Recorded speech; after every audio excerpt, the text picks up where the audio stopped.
Another beautiful morning at Glow by Maya Thompson whispered to herself as she unlocked the gleaming glass doors of her boutique. The early California sun streamed through the floor-to-ceiling windows, catching the crystal fixtures and casting prismatic patterns across the imported marble floors.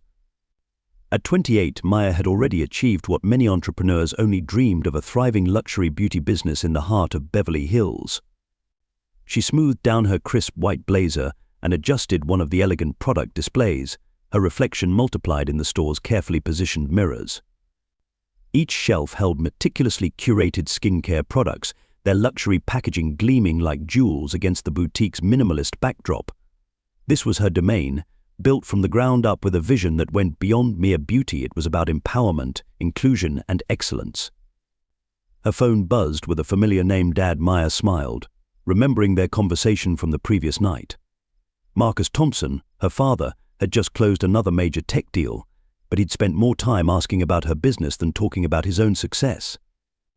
That was typical of him, the self-made tech millionaire who never forgot his humble beginnings in South Central Yale. Morning, baby girl, his deep voice resonated through the speaker. Ready for another day of changing the beauty game? Always, Dad. Maya replied, watching as her staff began arriving, each carrying the same sense of purpose she'd instilled in them. Just got a shipment of that new French skincare line I told you about. The one that took 6 months to get exclusive rights to stock. That's my girl, always aiming higher. Marcus chuckled. You remind me of myself at your age, except you're doing it with more style. As Maya ended the call, the first customers of the day began trickling in. The security guard nodded respectfully as he took his position, and the soft ambient music created the perfect atmosphere of luxury and welcome. Her assistant manager, Sarah, was already greeting a group of regular clients who had come for their monthly skincare consultations. Another busy day ahead, Ms. Thompson, Sarah noted, passing her the day's schedule. Maya nodded, observing her boutique coming to life. The morning light caught the store's signature gold leaf logo, casting a warm glow across the space. She'd chosen every detail herself, from the custom blended fragrance that wafted through the air to the hand-picked marble tiles beneath their feet. This wasn't just a store, it was a testament to her belief that luxury should be accessible to everyone who appreciated quality, regardless of their background. Little did she know that today would test that belief in ways she never expected, and her father's influence would prove valuable in more ways than one. The story of how Maya Thompson became Beverly Hills' most innovative beauty entrepreneur began long before she opened Glow by Maya. Standing amid the pristine white shelves and gleaming displays, she often reflected on the path that led her here, a path paved with both privilege and purpose. At Yale, Maya had excelled in business and marketing, graduating summa cum laude while her classmates joked that she treated their study groups like corporate board meetings. The job offers had poured in even before graduation. McKinsey, Goldman Sachs, Google, all promising six-figure salaries and fast-track advancement. Her father, Marcus Thompson, had taught her the value of corporate experience, but he'd also taught her something more important: the power of following your own vision. Marcus's story was legendary in tech circles, though he rarely spoke of it himself. He preferred to let his work speak for him, just as he'd done 30 years ago when he was coding in a tiny apartment in South Central LA, surviving on ramen noodles and determination. The software he developed for supply chain management had started as a solution for local businesses struggling with inventory. Now, Thompson Tech Solutions powered the logistics of Fortune 500 companies across the globe. Your passion will fuel your persistence, he'd told Maya during late-night conversations about her dreams. Money can open doors, but purpose will keep them open. Glow by Maya reflected that philosophy in every detail. The boutique occupied a prime corner location on Rodeo Drive, its modernist architecture seamlessly blending with the street's luxury aesthetic while standing out for its innovative touches. The exterior featured smart glass windows that adjusted their tinting throughout the day, maintaining perfect lighting conditions while reducing energy consumption, a nod to both luxury and sustainability that had earned write-ups in architectural magazines. Inside, the space flowed in elegant curves, with distinct zones created by subtle shifts in lighting and design. The main floor sprawled across 3,000 square feet of carefully curated beauty solutions. The left wing housed their specialized skincare section, featuring products from across the globe, each vetted personally by Maya for both efficacy and ethical production. The right wing showcased their innovative color cosmetics collection, with testing stations equipped with adjustable lighting to simulate different environments. But it was the staff that truly brought Maya's vision to life. Sarah Chen, her assistant manager, had been her first hire, a fellow Yale graduate who'd left a promising career in pharmaceutical research to join Maya's venture. "I believe in the science of beauty," Sarah had said during her interview, "but I believe even more in the beauty of inclusion." The skincare consultation team was led by DeAndre Jackson, a licensed esthetician with 15 years of experience and a social media following that rivaled many influencers. His YouTube channel, Real Talk with DeAndre, had helped build Glow's reputation for honest, science-based beauty advice. "We're not here to sell products," DeAndre often told new staff members during training. "We're here to build relationships and solve problems." The regular customers reflected the diversity Maya had worked to cultivate. There was Mrs. Rodriguez, a grandmother who drove in from Pasadena every month for her skincare routine, always bringing homemade tamales for the staff. Dr. Kim, a dermatologist who trusted Glow to complement her medical treatments. Aisha Williams, a college student who saved up her part-time job earnings for their products, and whom Maya had quietly taken under her wing as a mentor. The store's crown jewel was the consultation room, dubbed the Glow Lab by regular clients. Here, high-tech skin analysis equipment met old-fashioned personal attention. The room featured a custom-designed lighting system that could recreate any environment, from harsh office fluorescence to subtle evening illumination, helping clients understand how their skincare and makeup would perform in different settings. Maya had insisted on installing a small but state-of-the-art research area in the back, where she and her team could test new products and develop custom solutions. This wasn't just a boutique, it was a beauty institute, complete with a small lab for measuring product efficiency and studying ingredient interactions. The store's aesthetic was minimal but warm white walls with rose gold accents, crystal lighting fixtures that cast soft, flattering light, and comfortable seating areas that encouraged customers to linger and learn. Digital displays were seamlessly integrated into the design, showing product information and educational content without disrupting the luxurious atmosphere. Each morning, the staff gathered in the Glow Lab for what Maya called their intention-setting, a brief meeting that was part pep talk, part education, and part community building. Today, as Maya looked around at her team, she felt the familiar surge of pride in what they'd built together. "Remember," she told them, as sunlight streamed through the skylights, "we're not just selling products. We're creating experiences, building confidence, and changing the narrative about what luxury beauty can be." The team nodded, already familiar with their founder's philosophy, but always inspired by her passion. They dispersed to their stations, each carrying a piece of Maya's vision into their interactions with customers. Later, as Maya walked through her boutique, she paused to straighten a display of their best-selling serum, a product she'd spent months developing with a small, woman-owned lab in Korea. The bottle caught the light, its rose gold cap gleaming against the white shelf. In its reflection, she could see the legacy of her father's determination and her own dreams taking shape. What she couldn't see was the storm brewing on the horizon, a confrontation that would test everything she'd built and everyone she'd trained. But Maya Thompson, like her father before her, had learned that success wasn't just about creating something beautiful, it was about having the strength to protect it. The tension began building on what seemed like an ordinary Tuesday morning. Maya was demonstrating their new vitamin C serum to a client when she caught fragments of a conversation by the fragrance display. "But who really owns this place?" a well-dressed woman was whispering to her companion, not quite quietly enough. "I mean, you know how these things work. There's usually someone else behind it all." Maya continued her product demonstration without missing a beat, though her grip on the glass dropper tightened slightly. She'd learned to let such comments roll off her back, like water from the premium hydrophobic facial mists they sold. The microaggressions had become such a regular part of her day that she could categorize them. There were the surprise and recover reactions when she introduced herself as the owner, the overly careful way some customers counted their change.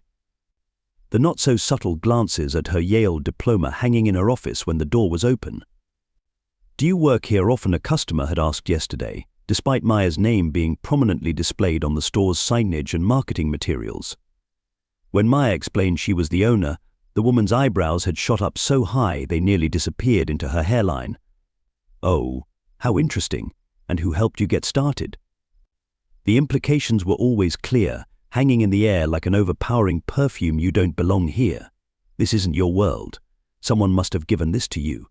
Sarah, her assistant manager, had developed an almost telepathic ability to sense when these moments were occurring.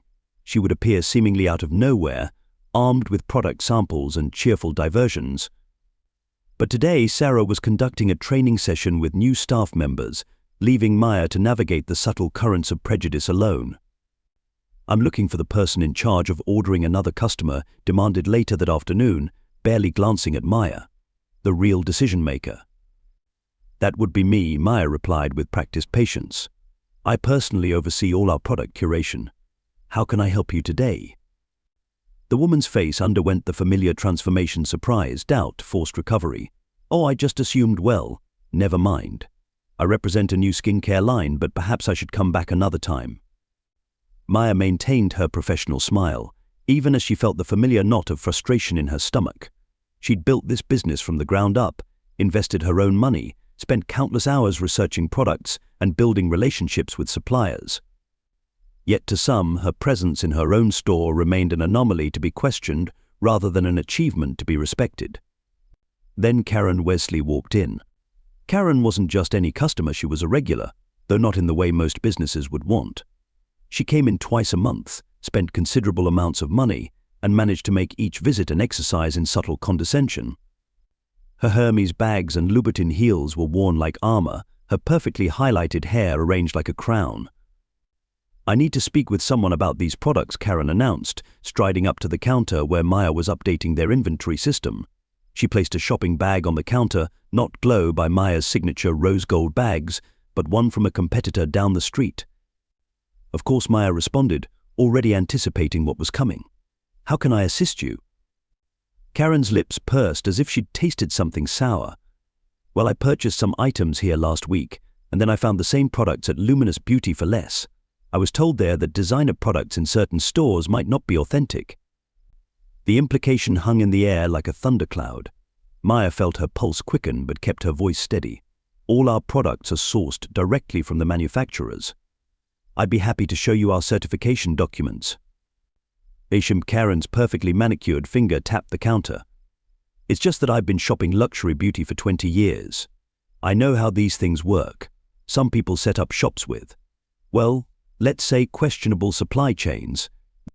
Maya thought of her father's words, "Success is the best answer to prejudice." She'd lived by that motto, letting her work speak for itself. But some people seemed determined not to listen. "Mrs. Wesley," Maya began, her tone professional but firm, "every product in this store has been personally vetted by me. Our pricing reflects our commitment to providing exceptional service and expertise along with authentic, high-quality products." Karen's eyes narrowed. "And who exactly certified you as an expert? I mean, how did you really end up running this store? It's just unusual."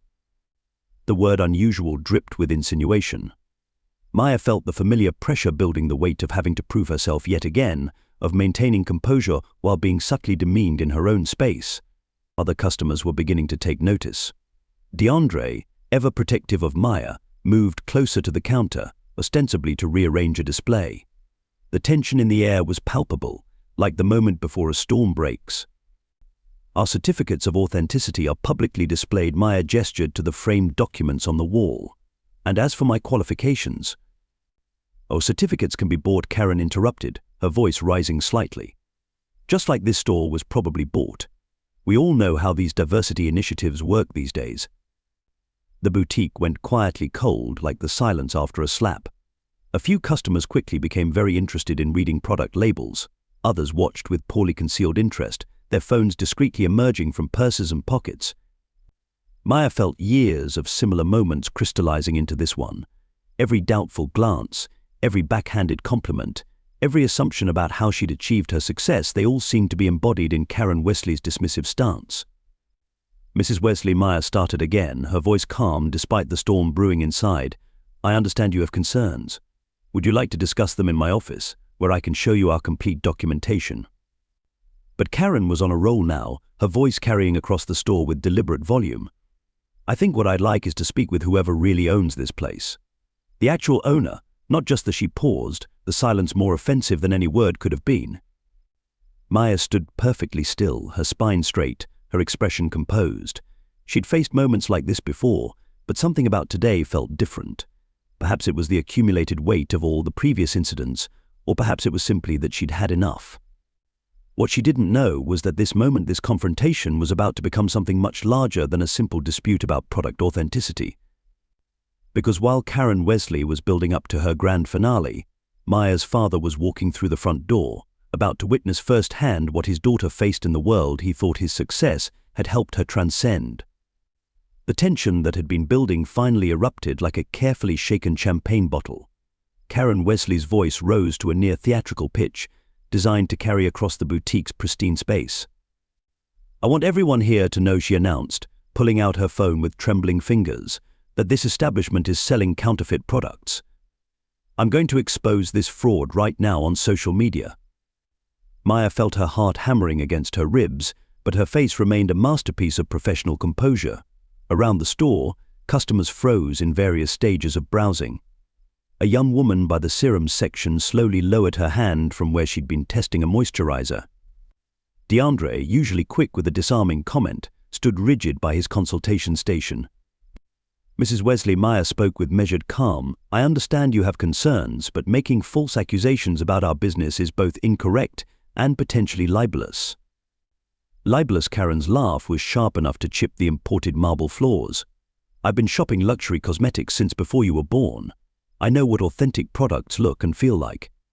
This," she snatched up a premium face cream from the counter, "is obviously fake. The texture is different from what I got at Bergdorf's." Maya's mind flashed to the hours she'd spent personally visiting laboratories, the extensive verification process she'd established, the relationships she'd built with manufacturers. Each product in her store had a story, a purpose, a certification she could prove. "That formulation," Maya explained, her voice steady despite the adrenaline coursing through her system, "was updated by the manufacturer last quarter. We received the new stock directly from their European headquarters. I'd be happy to show you the documentation and explain the changes they made to improve the formula." But Karen was already typing furiously on her phone. "I'm telling my entire network about this right now. 30,000 followers will know by dinner time that this place is running a scam. Did you really think you could fool people like me? People who actually belong in this neighborhood?" The implied emphasis on belong hung in the air like poison gas. A few customers shuffled uncomfortably, while others had their own phones out, recording the scene with varying degrees of discretion. Furthermore, Karen continued, her voice rising with each word, "I've already contacted the Better Business Bureau and my lawyer. I have connections with every major beauty blogger in Los Angeles. By the time I'm done, this little experiment in diversity hiring will be finished." Maya felt a curious sense of calm descend over her, the kind that comes when a situation becomes so outrageous that it transcends normal emotional responses. Her Yale education, her years of experience, her careful business planning, all were being dismissed because of assumptions based on her skin color. "Mrs. Wesley." Maya spoke with quiet authority, "Every product in this store is authentic and certified. We maintain detailed records of our supply chain and quality control processes. Your accusations are unfounded and, frankly, they seem to be motivated by something other than genuine concern about product authenticity." "How dare you imply," Karen sputtered, but Maya continued, her voice gaining strength.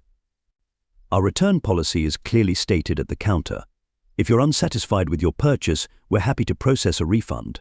However, I will not stand here and allow you to make false accusations about my business or attempt to damage our reputation." Your business. Karen's eyebrows shot up so high they threatened to disappear into her expertly highlighted hairline. "Please, we all know someone else must be behind this. There's no way you could afford to set up a store like this on your own. Who really owns this place?" The question echoed off the boutique's high ceilings. Maya felt the weight of every eye in the store, heard the soft gasps and murmurs. Her hands were steady as she reached beneath the counter and retrieved a thick binder. "You asked about ownership," Maya said, opening the binder to reveal impeccably organized documentation. "Here are our business licenses, certificates of authenticity from every brand we carry, and our incorporation papers. You'll notice my name on every single one." Karen barely glanced at the documents. Those could be faked too, just like everything else in here. "I'm calling the police." She raised her phone again, fingers hovering over the keypad. Maya's response was interrupted by the sound of the boutique's doors opening. The morning sunlight streamed in, silhouetting a tall figure that Maya would have recognized anywhere. Marcus Thompson had arrived for their planned lunch date, his timing impeccable in a way that only a father's could be. In that moment, Maya felt an odd mixture of emotions: relief at her father's presence, pride in how she'd handled the situation so far, and a fierce determination not to let anyone, not even Karen Wesley with her social media threats and legal posturing, diminish what she'd built. The security cameras were recording everything. The customers were watching. Her staff was watching. And now her father was about to witness firsthand the kind of battles his daughter fought daily in the world of luxury retail. Maya straightened her spine, adjusted her blazer, and prepared for what would come next. She had faced doubt, dismissal, and discrimination with unwavering professionalism. She had built her business on a foundation of excellence and authenticity. And now, with her father as a witness, she would show everyone exactly what the daughter of Marcus Thompson was made of, not because of his name, but because of the strength he had taught her to find within herself. Marcus Thompson's footsteps echoed across the marble floor as he approached the counter, his presence commanding attention without a word. His tailored Tom Ford suit and quiet confidence spoke of success earned through decades of determination, but it was the protective flash in his eyes that revealed him as a father first, billionaire second. "I couldn't help but overhear something about authenticity," he said, his deep voice carrying the kind of authority that made even Karen Wesley's perfectly manicured hand lower her phone. "Perhaps I can help clarify some things." Maya felt a complex mixture of emotions: pride in standing her ground independently, and comfort in her father's perfectly timed arrival. Marcus positioned himself not in front of his daughter, but beside her, a subtle gesture that spoke volumes. "I'm Marcus Thompson," he introduced himself with deceptive casualness. "You might know me from Thompson Tech Solutions, or perhaps from last month's Forbes cover." He paused, letting the recognition dawn in Karen's rapidly widening eyes. "But more importantly, I'm Maya's father, and I'm curious about these accusations you're making about her business." Karen's complexion shifted from indignant red to ghostly pale in record time. "Mr. Thompson, I had no idea." Clearly, Marcus replied, his tone measured but firm. "But what interests me more is why that should matter. Would my daughter's Yale degree be more valid if you knew her last name? Would these products be more authentic if you knew her father's net worth?" He picked up the luxury cream Karen had been questioning earlier, examining it with the same careful attention he gave to million-dollar contracts. Maya's first job was at 16, working retail. When she told me she wanted to open this boutique, she refused to let me invest. "Dad," she said, "I want to build something on my own." The only thing she asked for was advice. Karen clutched her designer bag like a shield, her earlier bravado evaporating under Marcus's steady gaze. The other customers, who had been pretending not to watch, had given up all pretense of shopping. "Do you know what makes me proudest about this store?" Marcus continued, gesturing around the elegant space. "Not the profit margins, though they're impressive. Not the celebrity clientele, though I hear they're quite loyal. It's that my daughter created a space where everyone is supposed to feel valued and respected." His eyes locked onto Karen's. Everyone. The implications of her behavior and its potential consequences seemed to finally hit Karen. In LA's interconnected luxury retail world, being known as the woman who racially profiled Marcus Thompson's daughter would be social suicide. There seems to have been a misunderstanding," she stammered. "I was only concerned about quality control." "Then you'll be pleased to know," Maya interjected smoothly, "that every product we carry has passed rigorous authentication processes. Would you like to see our certification from your favorite brand's European headquarters? The one dated last week." Marcus smiled at his daughter's perfect blend of professionalism and subtle challenge. Karen's face performed an impressive array of expressions before settling on mortified contrition. That won't be necessary," she managed. "I should probably stay," Maya said, surprising everyone including herself. "Let me show you our new collection. I think you'll find the quality speaks for itself." Marcus watched with pride as his daughter transformed a moment of confrontation into an opportunity for education. It was exactly the kind of grace under pressure he'd watched her develop over years of dealing with similar situations. "I have some calls to make," he announced, stepping back. "Maya, rain check on lunch." She nodded, already guiding a thoroughly chastened Karen toward their premium skincare section. As Marcus headed toward the door, he overheard his daughter explaining the scientific research behind their latest serum, her voice confident and professional, as if the last 15 minutes had never happened. He paused at the exit, watching the scene unfold. The other customers had resumed their shopping, but with a new kind of energy many were adding extra items to their baskets, as if purchasing from Glow by Maya had become an act of solidarity.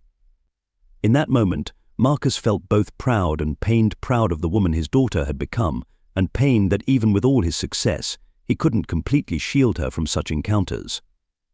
But watching her turn the situation around with such grace, he realized that maybe she didn't need shielding anymore. She had built something stronger than prejudice, a reputation for excellence that spoke louder than any assumptions. As he left, he made a mental note to reschedule their lunch. They had things to discuss, not about today's incident, but about her plans for expansion. After all, success was the best response to prejudice, and his daughter was clearly ready for more success. The next few weeks at Glow by Maya weren't just busy, they were transformative. The video of the confrontation had gone viral on social media, not for the conflict itself, but for how gracefully Maya had handled it, and how powerfully Marcus had addressed systemic prejudice in luxury retail without ever raising his voice. Local news stations picked up the story first. "Black female entrepreneur transforms confrontation into conversation," read one headline. "Beauty and bias, the changing face of luxury retail," declared another. Maya found herself fielding interview requests from major fashion and business magazines, all wanting to discuss not just the incident, but her vision for inclusive luxury. "The real story isn't about that one day," Maya told Elle magazine during a featured interview. "It's about every person who's ever been made to feel they don't belong somewhere. My goal with Glow was never just to sell beauty products, it was to create a space where everyone feels valued." The community response was overwhelming. Women of color from across Los Angeles and beyond began making pilgrimages to the boutique, not just to shop, but to show support. Sales tripled, with many customers specifically mentioning they'd chosen Glow by Maya because of its commitment to dignity and inclusion. Perhaps most surprisingly, Karen Wesley herself became an unexpected ally. A public apology, posted on her influential social media accounts, sparked important conversations about unconscious bias in luxury spaces. She began regularly attending Glow's skincare workshops, bringing friends who became loyal customers. "Maya showed me what true grace looks like," Karen admitted during a local news interview. "She could have banned me from the store. Instead, she educated me about both skincare and my own prejudices." The boutique's weekly customer service training sessions, led by Maya, became a model for other luxury retailers. Major brands reached out for collaboration opportunities, impressed not just by Glow's sales figures but by its innovative approach to customer relations. But the most meaningful changes happened in quieter moments, like when a young black girl came in with her mother, pointed to Maya's Yale diploma on the wall, and whispered, "Mom, I want to do that too." Or when a group of women entrepreneurs asked Maya to mentor them in starting their own businesses. Marcus noticed these changes during his now more frequent visits to the store. He'd always been proud of his daughter, but watching her transform a potentially devastating confrontation into a catalyst for positive change gave him a new appreciation for her strength. One evening, as they shared dinner at Maya's favorite restaurant, Marcus finally brought up something he'd been thinking about. "You know," he said, studying his daughter over his glass of wine, "when I built Thompson Tech, I thought I was creating a legacy. But watching you these past few weeks, you're building something even more important." Maya smiled, thinking of the expansion plans spread across her home office desk. "I learned from the best, Dad. You always said success was the best answer to prejudice, but you never said it had to be just our success. Every person who feels welcomed in our store, who sees themselves represented in our staff and marketing, that's real success." The incident had sparked something larger than either of them had anticipated. Major beauty brands were now actively seeking partnerships with Black-owned businesses. Industry publications were examining their coverage of minority entrepreneurs. Other luxury retailers were revisiting their training protocols. But for Maya, the most significant impact was personal. The bond with her father, already strong, had deepened through shared understanding. He'd always protected her, but now they stood as equals, each building their own legacy while supporting the others. As she reviewed the plans for Glow by Maya's second location, a space twice the size of the original, Maya reflected on how a moment of confrontation had become a catalyst for change. The new store would feature an expanded training center, where she planned to offer workshops for aspiring entrepreneurs from underserved communities. Its success, she'd learned, wasn't just about proving critics wrong, it was about opening doors for others to walk through. And in that, she was her father's daughter indeed. 1 year after the incident that changed everything, Maya stood in the atrium of her newly opened second location in West Hollywood. Sunlight streamed through the geometric skylights, illuminating the space that had become so much more than a beauty boutique. It was a symbol of transformation and resilience. "Welcome to Glow by Maya," she addressed the crowd gathered for the grand opening. "When I started this journey, I thought I was building a beauty business. But together, we've created something far more meaningful, a community where authenticity isn't just about product certification, but about celebrating who we are." The new location was a testament to that vision. Beyond the expanded retail space and state-of-the-art consultation rooms, it featured the Glow Institute, a dedicated area for entrepreneurship workshops and professional development programs focused on empowering underrepresented voices in the beauty industry. Sometimes, Maya continued, her father beaming proudly from the front row, "The greatest challenges become our greatest opportunities." Standing up to discrimination isn't just about defending yourself, it's about creating spaces where others won't have to face those same battles. She glanced around at her diverse team, at the faces of customers who had become friends, at the young entrepreneurs who had found mentorship through her programs. The boutique's success, now a multi-million-dollar enterprise, was just one measure of growth. The real achievement was in the lives touched, the conversations started, and the barriers broken. True luxury isn't about exclusivity, Maya concluded, her voice carrying the wisdom earned through experience. It's about excellence, authenticity, and the courage to stand tall in your truth. When we create spaces where everyone can shine, we all glow brighter together.